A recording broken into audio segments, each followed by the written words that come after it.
Hi everyone, welcome back to my channel. So today we're going to talk about once you have identified that you have got topical steroid withdrawals or topical steroid addiction, what do I do next? I'll put a link here to what I understand topical steroid withdrawal to be. So once you've identified that you have this, what are the steps that you take next? In this video, I'm going to give you some top tips about what I recommend that you should do. So if you're interested, I would love you to keep watching. Please like this video if you enjoy it. Make sure that you subscribe to this channel for more videos like this, and let me know in the comments down below if you have any other suggestions that others may benefit from too. So without further ado, please keep watching.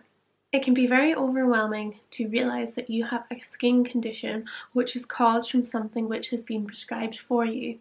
I've also done a video which is very interesting about the need for there to be change around the recognition of topical steroid addiction and topical steroid withdrawals, which I shall link here. It can be, as I said, very overwhelming for the person and for families involved to know what to do next. So these are some of my top tips to move yourself forward and to get through this process. It can be a very uncomfortable process to endure and to allow your skin to recover.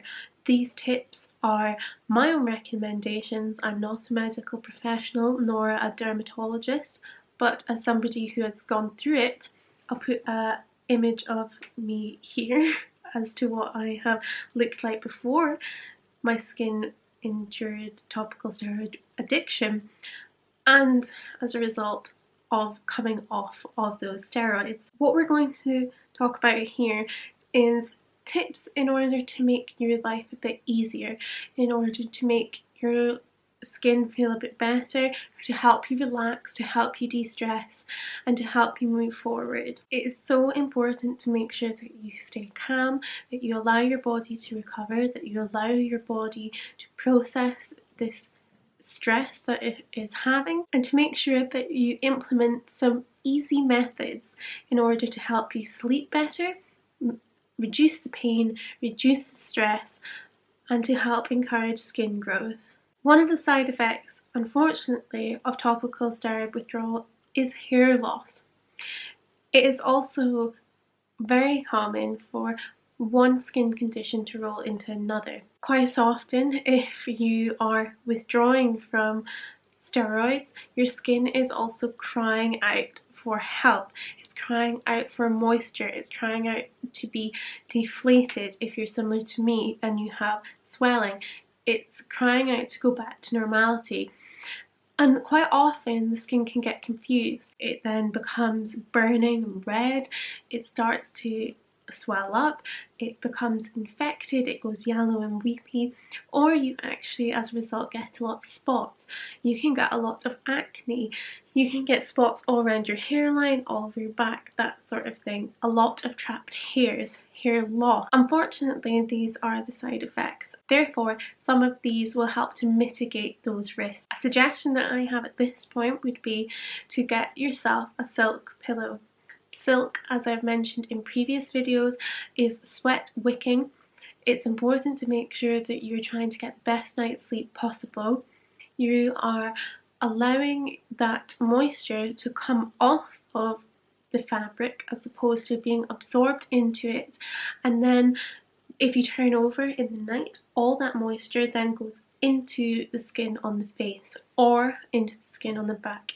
This excess oil can then lead to blockages in the pores, as a result leading to blackheads and then whiteheads as well.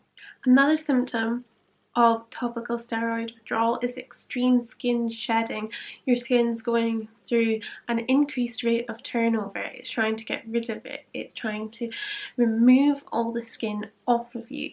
You then as a result become extremely itchy and burny and the cycle continues.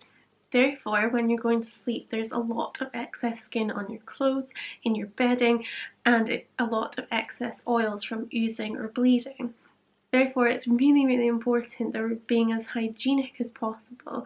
Therefore, we need to make sure that we have numerous sets of pillows and bedding in order to make sure that we're actually turning that over at least once a day.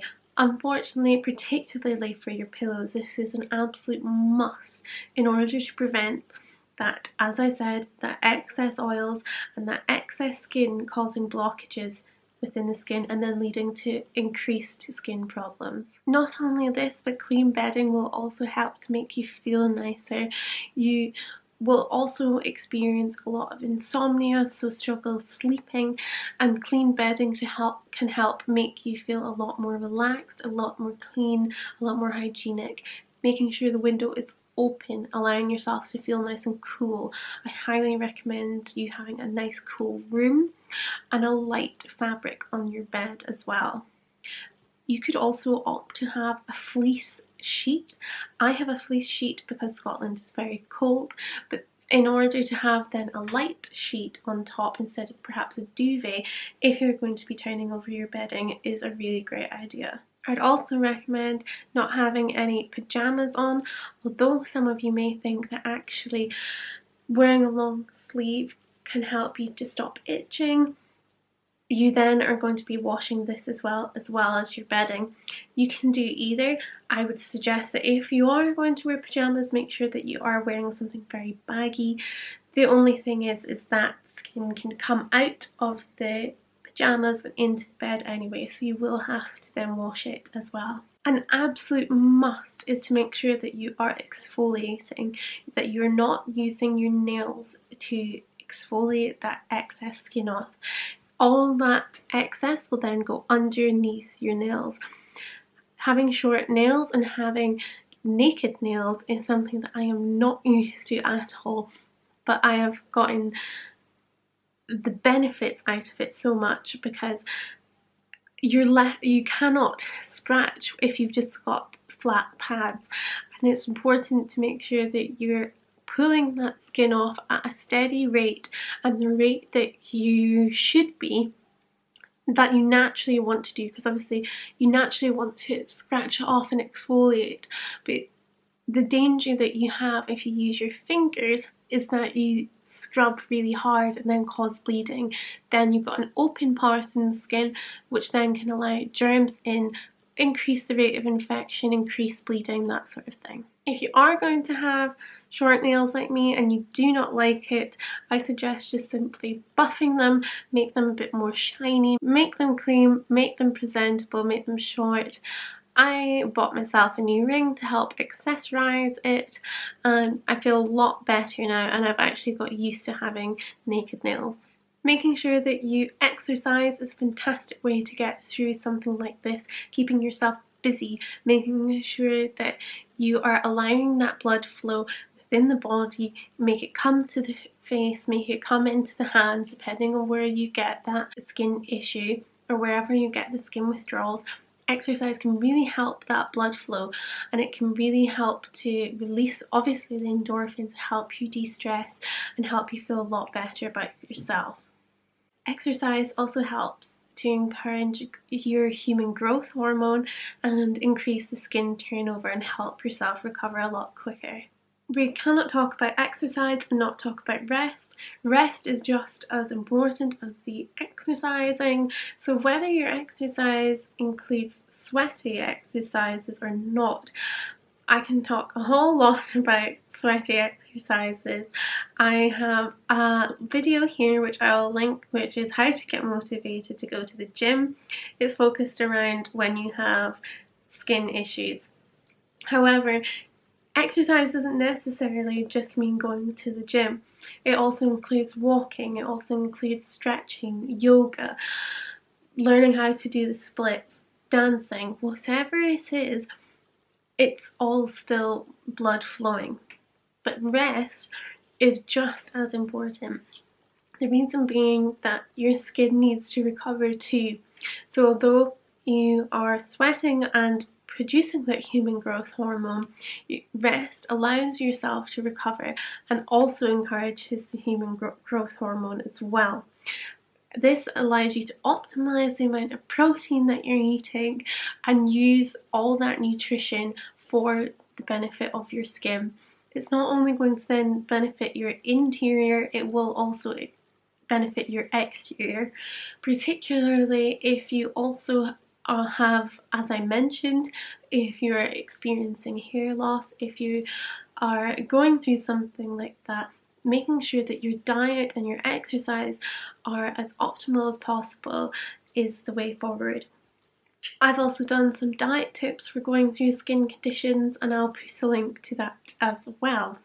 Focusing on your nutrition is an absolute must, so making sure that you are healing yourself from the inside out. I'll put a link down below to an excellent Instagram account called The Healthy Healer, who is a fantastic young woman who has healed herself in a holistic manner purely through her nutrition, which I just think is remarkable.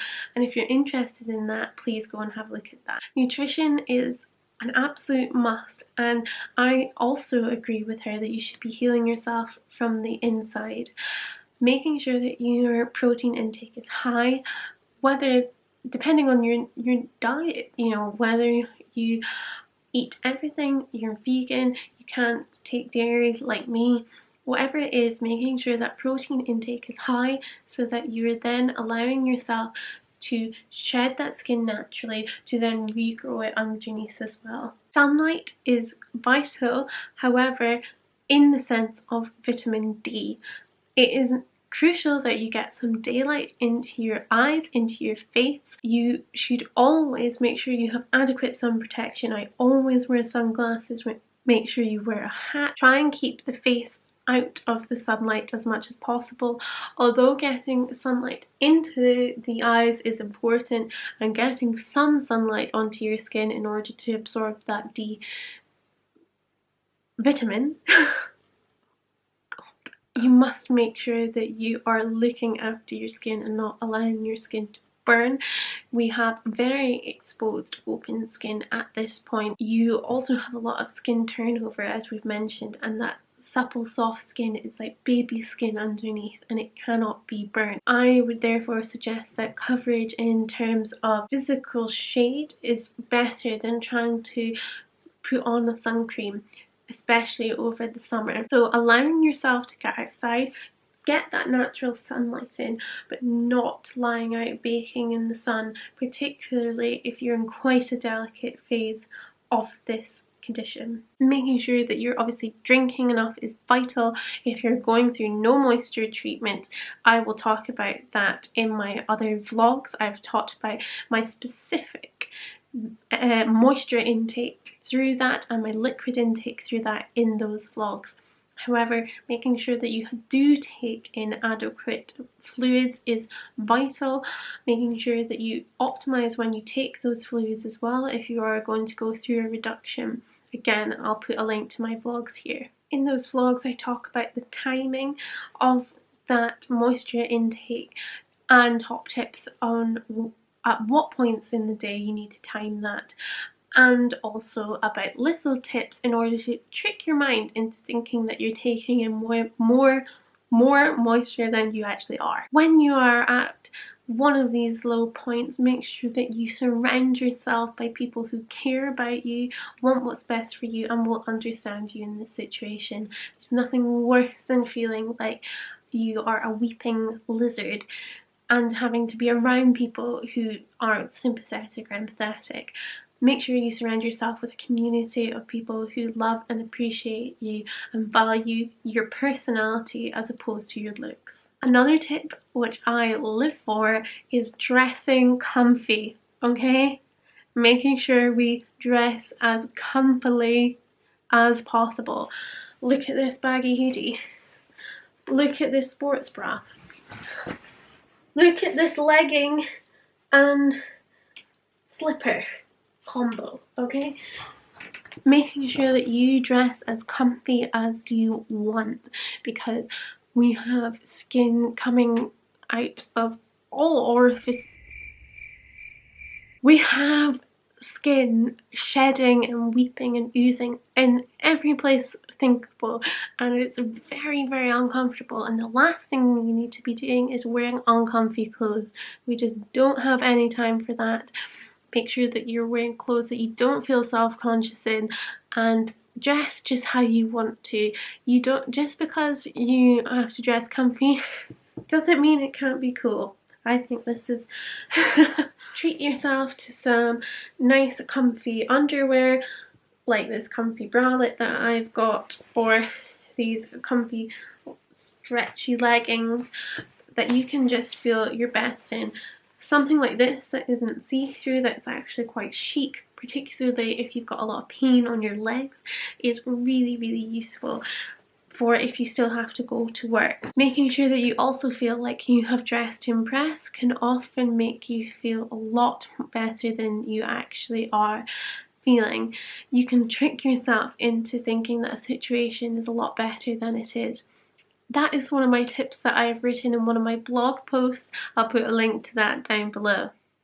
Finally, my last tip would be to record your progress. So whether that be on vlogs, whether that be just on your phone, in a diary, however you want to record it, remind yourself of how far that you have come.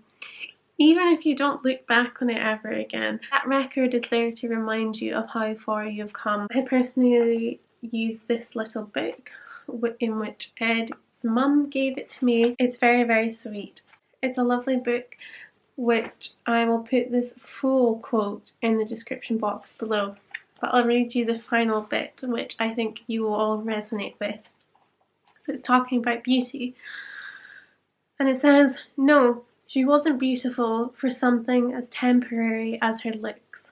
She was beautiful deep down in her soul." And that's what I want you to take away, that you do not need to consider yourself as only something on the outside. You have so much to offer on the inside, and people don't care about you for something as temporary. Temporary.